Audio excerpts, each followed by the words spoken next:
Good afternoon, everyone, and welcome to SeahawkTalk here on the Salve Athletics Network. I'm your host, Andrew Pizzelli, coming to you live on Facebook, YouTube, and Periscope through Twitter Live every single day, 3 to 4 p.m. here on the Salve Athletics Network. We've got a great show for you lined up here today. We will have special guest Rob McGinnis, Allie Daly, a field hockey alumnus, and then the captains of our women's soccer team, Molly Breslin, Devin DeFalco, and Molly Leary. Can't wait to get to them and our producers, but first, like always, we want to remind you to keep your distance.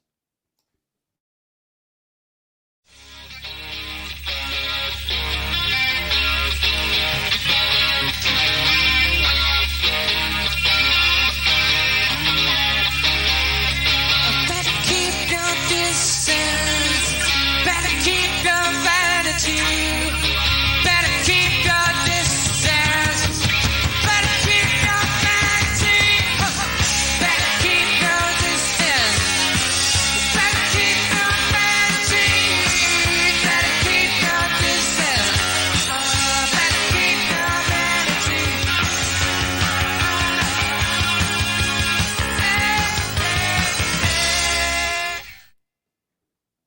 That is Ed Habishaw with his rendition of Keep Your Distance from the Shake, a Rhode Island-based band with a message that we can apply worldwide. Social distancing, hand washing, mask wearing. We've heard all about these very simple and easy things that each of us can do, and we're going to continue to remind our listening audience to do those things as well. Want to bring in the producers now, Joey Morelli and Mike DeFusco, to help lead things off here on a Wednesday. Fellas, how we doing? Doing good today. Throughout that whole pre-show, I noticed there was just a storm cloud rolling in, slowly creeping over my window, and now it's just covered my window. So now my lighting in here is just not as good. So we've got Detective Morelli and Weatherman DeFusco. That's my our roles future. now. We're slowly becoming like an actual News station. news station, anchor, you know. And now to Mike with the weather. Mike, I'll go on my roof for the next one, yeah. for the you last just part. need to get a green screen so we can start superimposing like the radar behind you. You know, and you need to take your car and armor it and put those spikes in it so it can not get blown away by a hurricane if you drive into it. Storm chasers, that's it. We'll do a storm chase segment, and I'll have to figure out how to not get my car affected by salt water as well. So like when the waves come up again, I can drive more into it. Get like an aqua car. just go on Craigslist. I'm sure there's a couple of $50 cars you could use for a day to Or- drive. You to a know, store. yeah, Just get there's that- exactly. There's Get something. that spray for making your boots waterproof. Get like 5 cans, just spray your whole car. I think I saw a car for sale on Thames the other day, so maybe we'll just go hotwire that one and take it down. Just kidding. We don't condone car theft here. Yeah, grand theft. Auto, we don't. Yes. Clearly. Bring it back. If we had, Now we start. Now this is when we start leaning out of frame. Yeah, Mike, go ahead. Yeah, you got this one. Yeah, take it. yeah. What else do you fellas have here to lead off the show? Some local news here. Newport was the Newport Country Club was named the #1 golf course in Rhode Island by golf.com, so a pretty clear authority on all things golf. And they gave the club a nice little write up here. They didn't give any of the other ones a write up, and it also reminded me. I didn't know. Well, not reminded me. I didn't know this before. Tiger Woods had won the 1995 U.S. Amateur over Buddy Marucci in Newport, which I did not know. So that's a pretty cool fun fact. Some other clubs mentioned here as well in courses down here below. Shelter Harbor. Misquamicket's the only one I've played at. It's very nice. You didn't want to take a stab at how to say number 2, Mike? No, Yeah, I I really noticed did. You noticed I just kind of Wannamoisa? skipped over it. I Wannamoisa. think Joey's got it. Wannamoisa, yes, something along those lines. And then, of course, Barrington had to have one of their clubs crack the list. Rhode Island CC. So yeah, pretty good list. But Newport, of course, taking the cake because We'll have Newport. to for when we get Coach Sorella back on, or Matt Finlayson, or Adam Zakara, also another avid He's a golfer. golfer. Get them on here to see if they agree with this list. Yeah, we'll get their takes on it. I feel like they probably played more than I have. What I want to know is why there's so many like, pro golfers named Buddy. Wasn't that like new It's a good- young up and comer named Buddy? Or something Good like observation, that. Joe. Maybe Yeah, it there. was Bubba. Well, this Bubba Watson, yeah. Was it? That's what I'm thinking of. Never mind. My whole point shot. Yeah, actually, there's only one golfer named Buddy. No, I'm It was just kidding. there's never the ever only been one. another person named Buddy who's golf. There's actually a great one of my favorite, I guess you could call him YouTubers, John Boyce. He works for SB Nation. He does these videos that kind of like break down, and he does really like deep statistical analyses of sports things. And he put out the video. It's an hour and a half long, called "The Bob Emergency." How there's Yes, been you a told me steadily about this. declining name of athletes named Bob, and he literally goes through basically like every sport, every period from like the 1850s to now, identifying the greatest Bobs of all time. Not people, not Roberts, not Robs, not Robbies, but just people with the name Bob, and how we're losing them. We don't have I can't enough think of any Bobs right now. any in anymore. sports. If Uh, 2020 wasn't bad enough, now we're losing Bobs. Now Are we're you losing kidding me? Bobs. But that makes me think of this when you said that, Joey, about guys named Yeah. Buddy. That sort of stuff is always interesting. Cool. Do you have anything, Joey, to lead Yeah. off today's So show? okay, I don't know if you guys remember the mysterious monolith in Utah. Yes. And Yeah. that disappeared. So there's another part of this story I don't know if you guys know about. So there was a similar monolith cropped up in Romania, and well, the plot thickens because that one disappeared too now. Oh god, this is definitely a correlated Ooh. plan amongst some people here. This one, unfortunately, I think is just like a copycat thing of the original one because I was reading the article and Romania. So the mayor of this town of Neamt County in Romania, he thinks it's awesome because he wants tourists to come because why not? But the police were not as happy because apparently the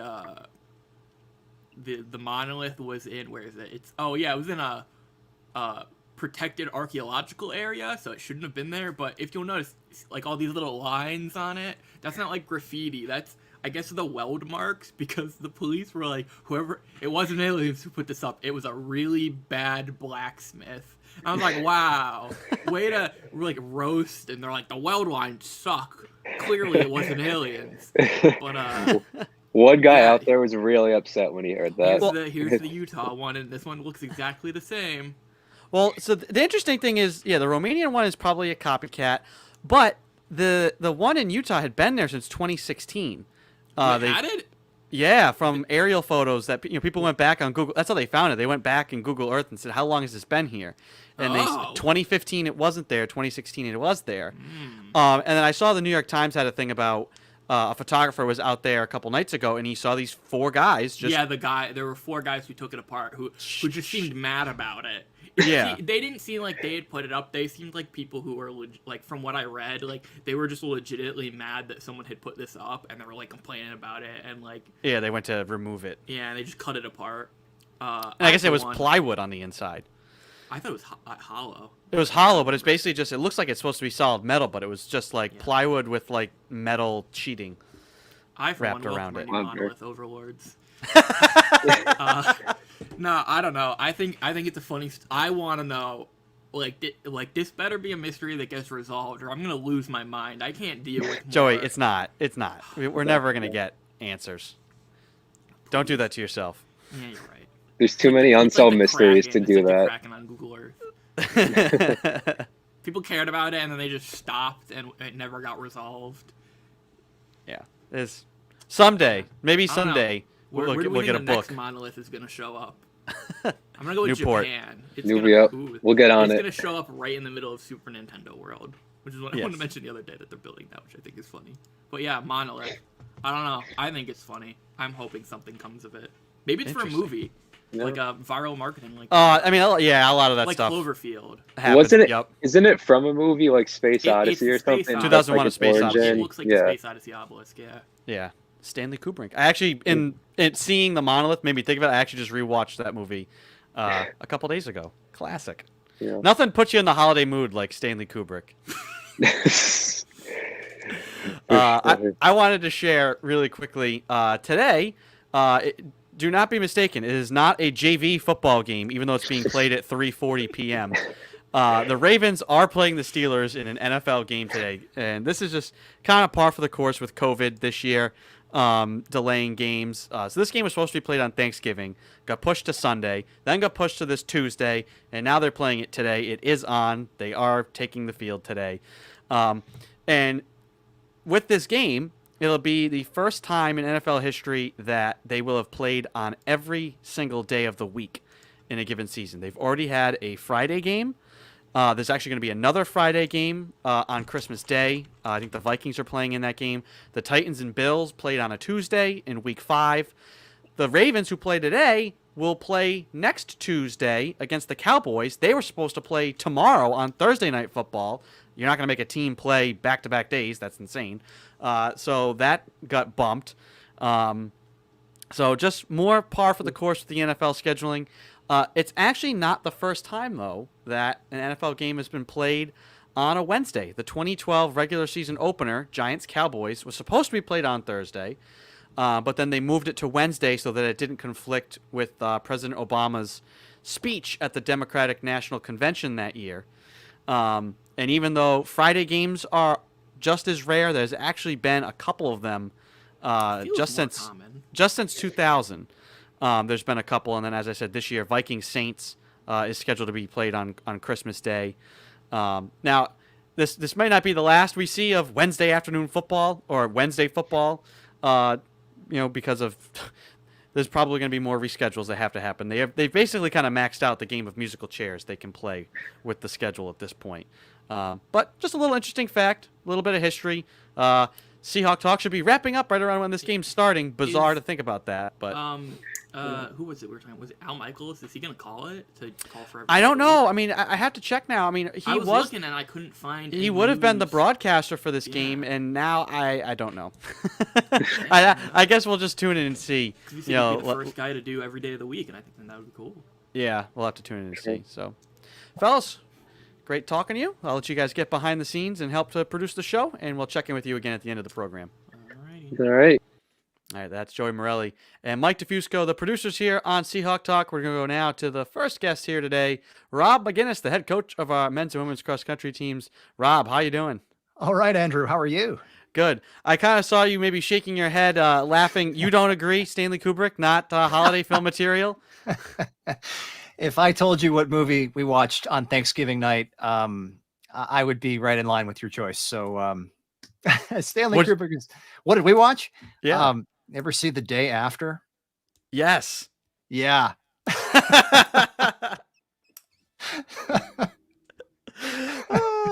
That's also probably, yeah, that's right in line. That's holiday viewing, and as it turned out, we were almost like 37 years to the day of the original broadcast date, so that was different. Wow. Wow. Well, on a more lighthearted note for Thanksgiving. Yeah, really. We kind of teased this last week. We talked about this, and I want to get your further thoughts on now Molly Seidel, the world's fastest turkey. Yes, some Thanksgiving leftovers here, as it was. Molly Seidel, at least she's got a sense of humor.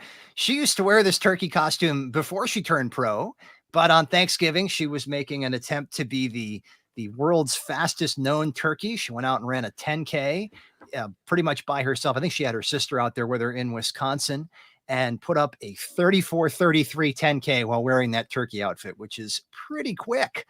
But as the coverage notes, an actual turkey apparently can run as fast as 25 miles per hour. What? The internet says so. I need to see video footage of that. We really need video of turkey at full sprint here. So Molly Seidel, nice job. 34:33. That is plenty fast. And yeah, that's a pretty quick run. So give her credit. I don't have a result from the follow-up race where she said she was going to run the same course in standard running attire, but I'm assuming she did that, and I don't know what the comparison is. So we'll have to keep an eye out for that and see if there's a difference between turkey costume or not. I'm just picturing now. I'm totally shook by the idea of a turkey running 25 miles an hour. I'm imagining, like, because there are wild turkeys. I always imagine, like, we talk about how people have become like the apex, not even just predator, but species on the planet, and how there's really nothing, to dissuade us on land. And in the ocean, we got sharks and things like that we're afraid of. But there's not like a T-Rex where it's like people have to like shelter inside. The only thing people hide from is the weather. Imagine if like there was like once a year, it's like, wait, it's the Great Turkey Migration, and there's like hundreds of thousands of turkeys sprinting 25 miles an hour covering the land, and we all have to hide inside, or else we're gobbled up by the swarm of turkeys. Yeah, that's where my mind just went. That is an intimidating thought, and I've not seen a turkey move that fast. I've encountered them out on runs before, and they've run a little bit, but I've not seen them really pick up the pace. So now I know. We've got it on the screen now, documented. Yes.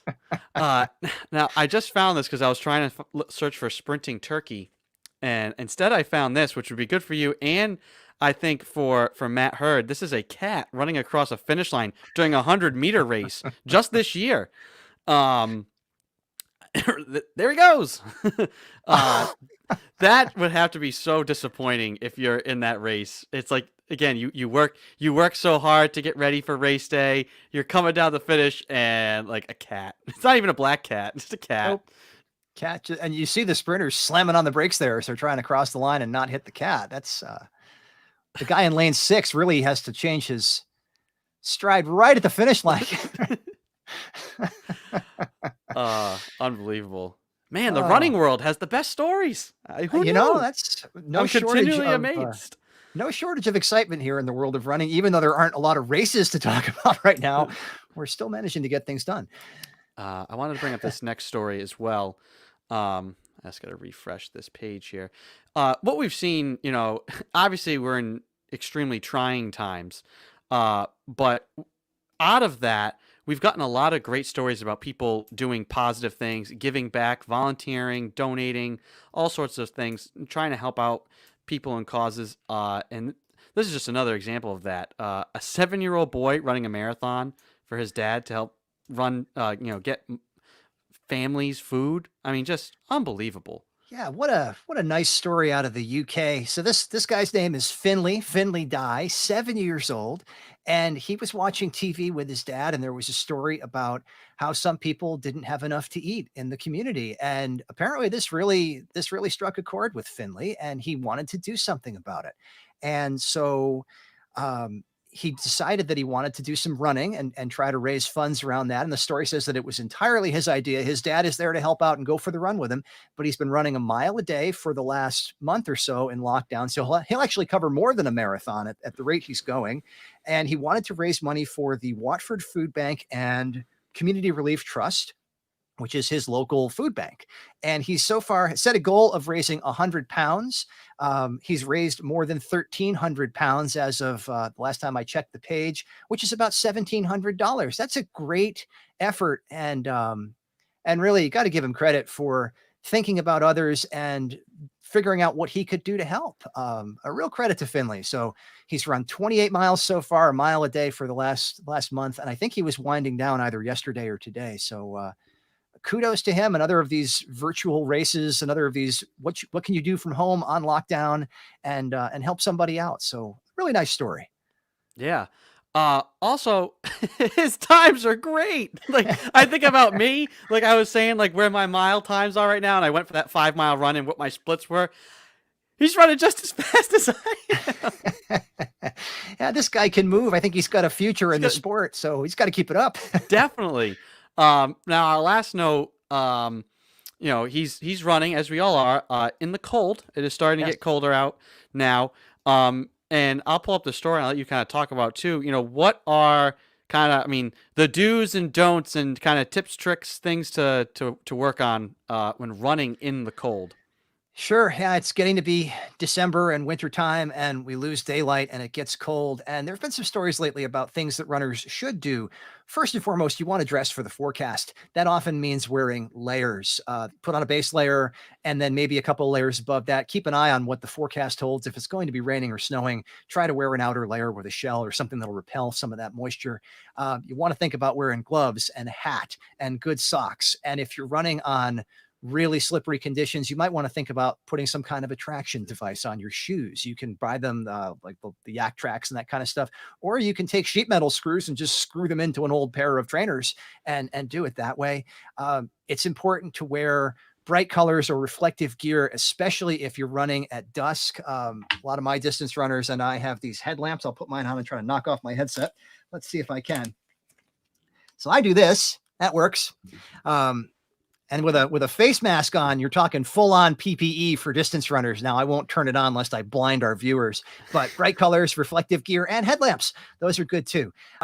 Be mindful of your hydration. When it's cold, you are still sweating, even though it may not feel like you're sweating as much. It's easy to get dehydrated. And again, back to that first point about watching the weather, hypothermia is a real risk, and you don't want those symptoms. So best to bundle up. It's always easier to take off a layer than it is to recover from hypothermia.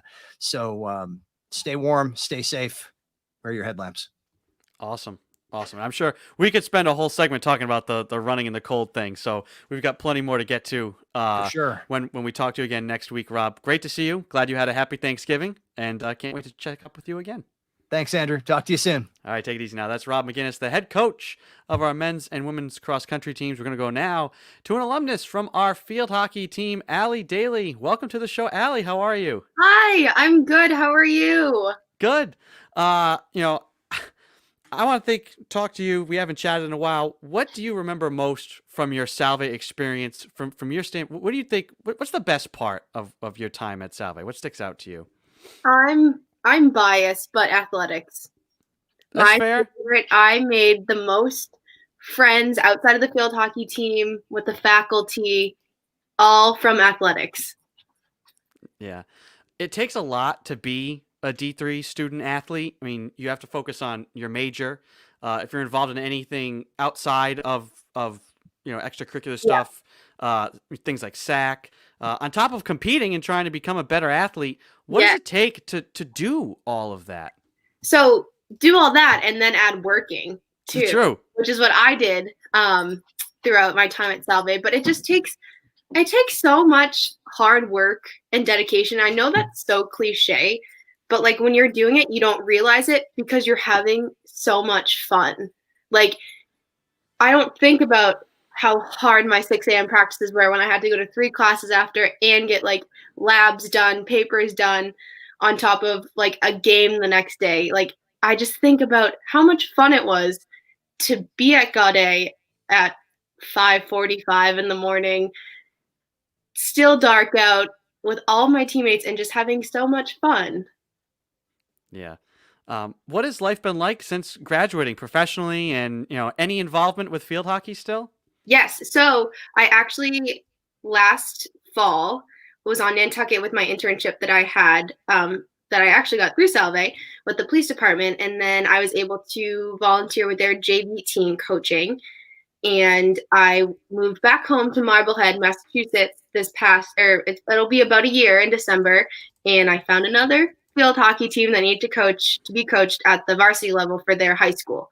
So I've been coaching the past 2 falls, which has been just an amazing experience. When you really love something as much as like I love it, that I like kind of grew through at Salve, coaching was just such a stress reliever for me.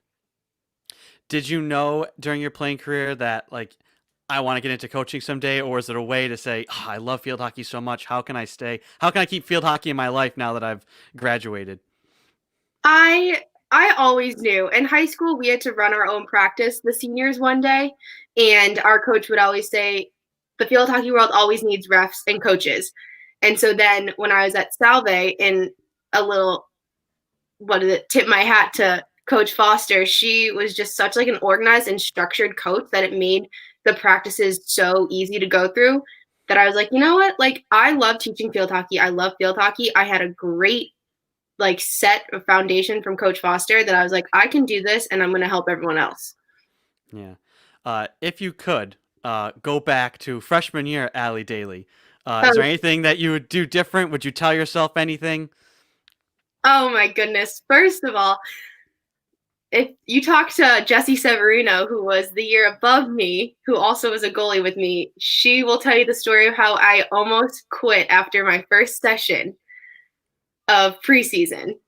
And she talked me off the ledge, and I would just tell myself, one, to be more confident because it really helps playing wise, and two, to not be afraid to get involved. I didn't start to get involved like outside of the athletic community until I was, I think, a junior. So just get involved because that truly makes so much more of a difference when you're involved with like not just athletics but everything else. You talked about having so much fun. Must have not been having fun that day. What Oh what my made you what made you quit? How bad was that day? Did you know, down and backs? Was it 98 degrees and running sprints? What Oh happened my that day? goodness. Picture this, Gaudet Field, like 95% humidity, like probably 85, 90 degrees in August, and I'm a little baby freshman. And there's 9 seniors at that point on our team. And so it was so intimidating. And then we ran our mile. And then where Coach Foster's like, all right, let's get into it. Rest of the drill. Only the first session. We had one more session that day too. It was so terrifying. But if I didn't stick through it, I would not have been the person I was graduating from Salve. How important were the upperclassmen, seniors, and that sort of thing to you during your playing time? Oh my goodness. So I roomed with one of them that year. And she was just, it was Julia Grover, and she was just so great and encouraging. But the upperclassmen kind of set that standard. And since there were so many of them my freshman year, there was such a standard set, not just for like being a good field hockey player, but just for like being a good person. And their level of competitiveness that year drove us to the record that we had and the wins that we had. And it kind of made me be like, okay, well, when I'm in that position, that's what I want my freshmen to look at me as. Yeah. This year, seniors have had a lot put on them. You know, the potential loss of their season on top of trying to lead a team through all of this. If you could, what would be your message to this year's seniors? Well, I just think that those seniors worked so hard ever since they started. So Taylor, Tori, and Kate, they were like the hardest working freshmen, underclassmen that we ever had on the team in my 4 years. I just remember like at practice always thinking, wow, Taylor, she hustles so much. And Tori, she just takes down the field. And Kate has so much heart. And it's so sad that they didn't have it. But I know them, the three of them as people, did a great job leading everyone to stay focused and to keep hustling, even though they weren't playing for any games. I just know the leaders that they are, they definitely showed up for this season that they had. Yeah. Allie, last question. Any chance someday we see you back on a Salve Regina sideline helping out Coach Foster? That would be a dream. I've been helping her kind of like look at the recruits in my area that I'm coaching in. And Coach Foster, if you're watching, you have my number. I would be honored to coach next to her and to coach for Salve. Awesome. Allie, thank you so much for taking the time to come on here today. Glad you're doing well. You're welcome. It's so good to kind of see you. It's been so long. Exactly. So hopefully, fingers crossed, the team is playing games this spring, yes. And maybe we'll see each other down the sidelines there yes, or in the stands. It was so good to see you. You as well. Take it easy now. All right, that's Allie Daly, alumnus from our field hockey team. We're going to take a short break and be back with the captains of our women's soccer team. Don't go anywhere.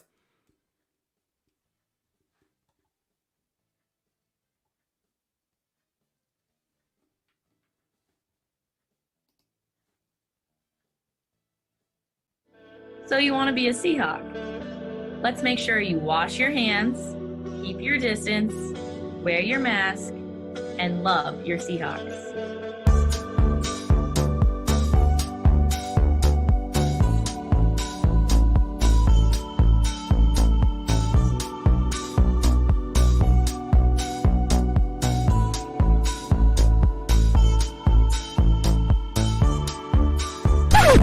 Sammy, no mask? Come on, Sammy. I know it's pumpkin spice season, but you can't bring drinks to class. We have simple rules here, Sammy. Get out. Come back when you can follow them. You gotta take care of yourself and others, even if you are Sammy the Seahawk.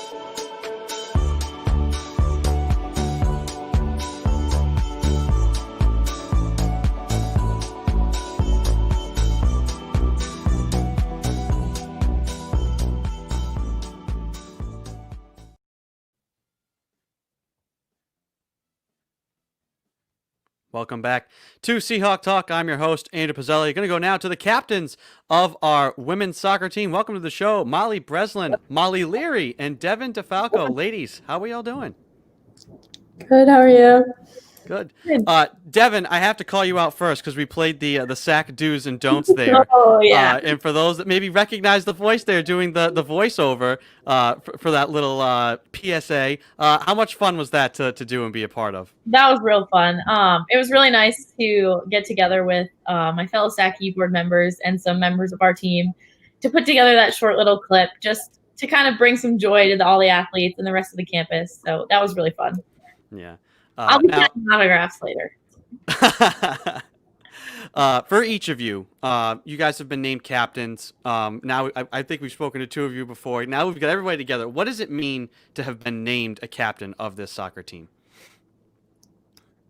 Well, it was an honor to be voted by our teammates to get to lead them and just bring some normalcy to this season.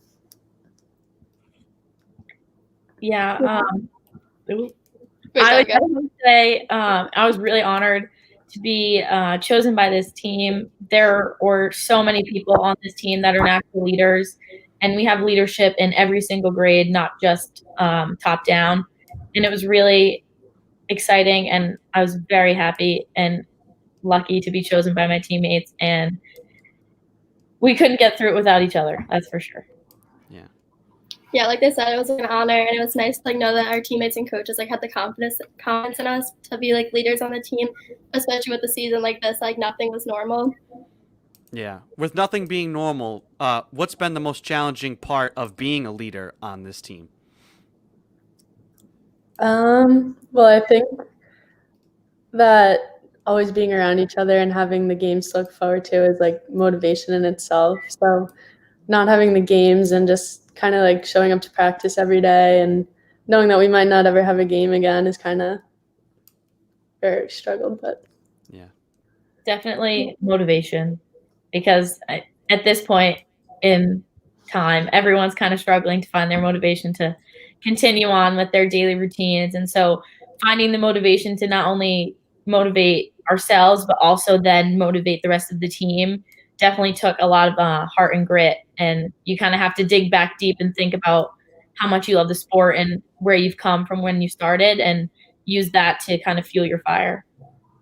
Yeah, definitely motivation, and also I feel team bonding, because we didn't have the preseason to all get close, and even once we could play, we were split into pods for the majority of the fall, so we didn't get actually together as a full team for a while. Yeah. Now on the flip side, what's been maybe the most rewarding part of being a leader and being a part of this team this year?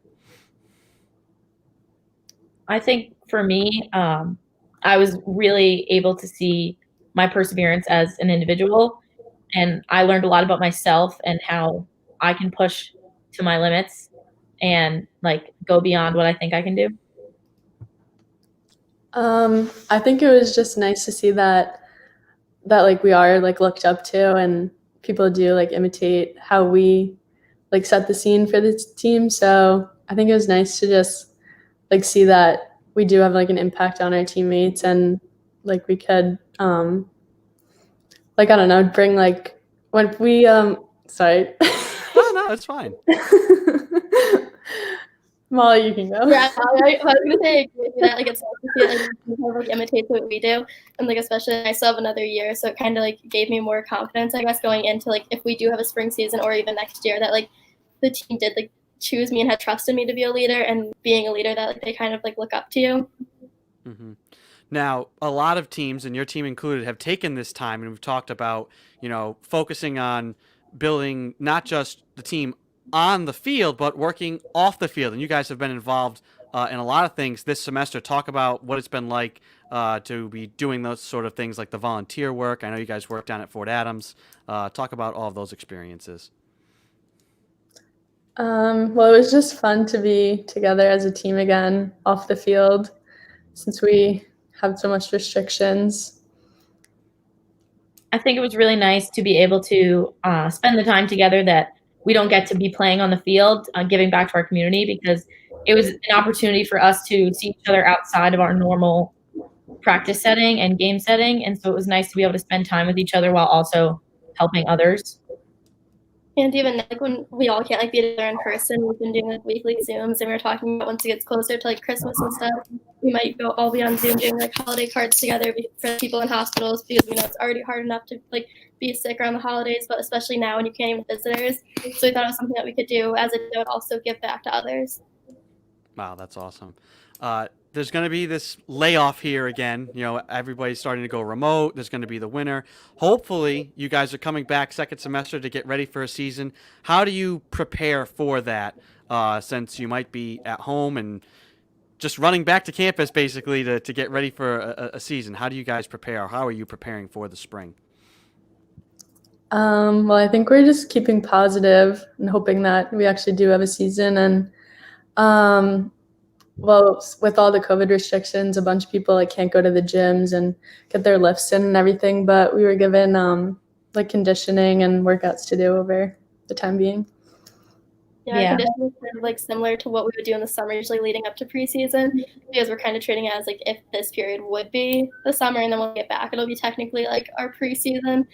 But with the restrictions, it's kind of hard, so we've had to make some adjustments on what we're able to do. Yeah, coach, as well as strength and conditioning coaches have really been flexible and working with everyone as we're all in different states physically, and also in the states where we can work out are all different. Some people have access to gyms, some people are restricted, some people have a treadmill or have absolutely nothing. So they're doing really good a job of giving us all something to do so we can all kind of be on the same page workout wise. Yeah. Have any of you, or I think Molly Leary already said this, but have you guys thought about that fifth year at all, or is it going to be a kind of wait and see thing for if this is the last hurrah for you guys? Well, I am doing a fifth year, and I do have a year of eligibility, so I can play. For me personally, as a nursing major, it doesn't make the most sense for me to stay an extra year. So while I do have the eligibility, I will not be using it, which is very sad, but I'm excited to get a start on the real world, and I would definitely be coming to pretty much every game. And I'm just hoping for a normal season at least next year, if not in the spring. Yeah. Lastly, Devin, you said there, nursing major, at all intimidated by the getting into, this is your major is an area where it's probably the most in demand, is going to be the most necessary and essential. Do you feel intimidated, or is it kind of exciting that you chose an area of study and now like it's going to be one of the most important things, and that's exciting? I am super excited to kind of get out and go. I think the fact that we are in such high demand as nurses is kind of scary, because you know that you're going to have to start working right off the bat, but it's also really rewarding and exciting because you put in so much work for this 4 years, and to know that there's going to be a job waiting for you somewhere where you're going to be able to help all of these people right away is really, really rewarding, and I'm really excited and looking forward to it. Awesome. Ladies, thank you so much for taking the time to come on here today. Hope you guys have a happy and safe break and holiday season. And fingers crossed, we'll be seeing you all out in the field this spring. Thank you. Thank you. All right, take it easy now. That is the captains of our women's soccer team, Molly Breslin, Devin DeFalco, and Molly Leary. We're going to take a short break and be right back with the producers to wrap up today's program. Don't go anywhere.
Welcome back to Seahawk Talk. I'm your host, Andrew Pizzelli. Want to bring in the producers now, Joey Morelli and Mike DeFusco, to help close out today's programming. Fellas, I always like to get first your thoughts on anything that our guests had to say here today.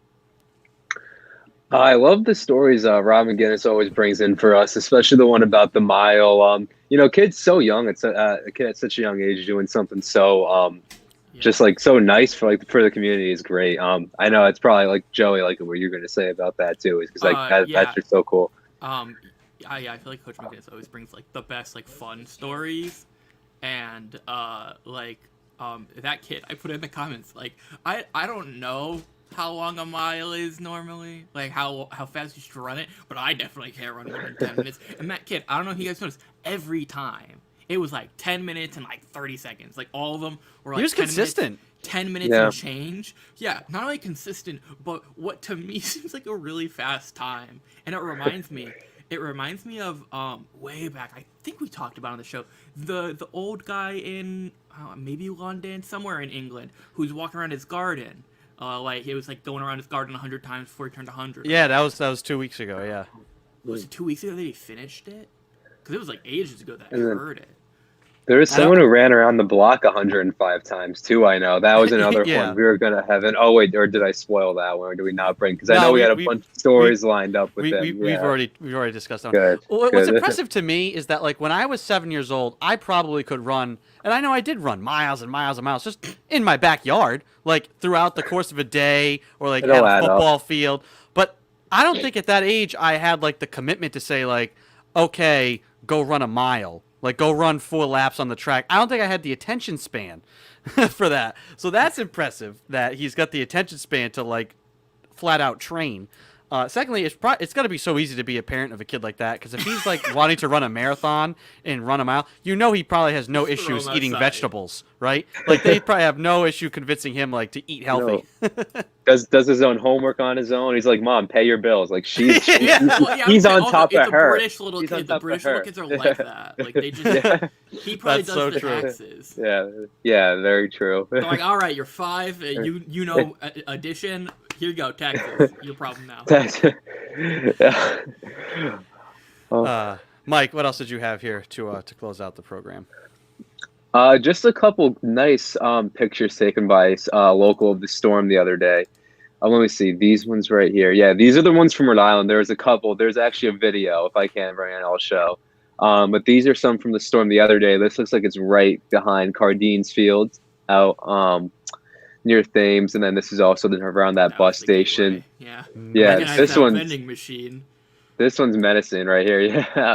That's terrifying. And then this final one right here to finish it up. I don't know if there's any editing done to these, but very cool pictures. And then there is this one right here. There's a guy trying to ride his bike to work through the storm. Yeah, it didn't go very well. Let me see here. I think I've seen this video. Yeah. Oh no. Yeah, this one doesn't go well. No. And yeah. All I'm thinking too then he fell. Is I thought this was in Newport. Well, at least that's fresh water. Oh, this one's Chicago. Because if that was salt water, it's not good anyways for the bike to get that wet, but at least it's not salt water. I mean, that bike is, you got to go home and you basically have to take apart all the gears and like clean that now. Unless you wanted to just completely rust up. Oh no. Yeah, luckily that was some lake in one of the lakes in Michigan, so not salt water, but still very much a lot of damage. Yeah, that's one of those, like, he started down, he's like, well, I can't go back, the only way through is forward. Just gotta keep trucking along, yeah. It's making me think of, like, Lord of the Rings, Mines of Moria, like, we must go forward. So that was funny. Joey, I do have, do you have anything to end? I do, but like, if you have something more relevant, this is about I was just gonna say that you are the resident detective here on the show, so at least if you hadn't efforted it already and read my mind for tomorrow's show, we need to find corroborating video evidence of a turkey running 25 miles an hour. Wait, okay. If we have to, I can pull it up right now because I looked up when Coach Winston said I typed turkey land speed, and it is right. It just says 25 miles per hour, but I didn't believe fw.com. I don't know what that is. So I found the Smithsonian. Here's a video. I didn't watch the video yet, but let's watch it together. Let's do it together. Okay, we're gonna watch this video together. We're gonna see how fast this turkey appears to be going. How fast can a turkey run? I was gonna send it to you guys, but I'm like, you have plenty of stuff to talk about already. Let's turn the volume down. I don't know what's. So it seems this turkey's keeping up with this 4x4. Oh my god! Oh, it's beating it. It just pulled ahead. It just pulled a roadrunner. Me. There we go. That's wild.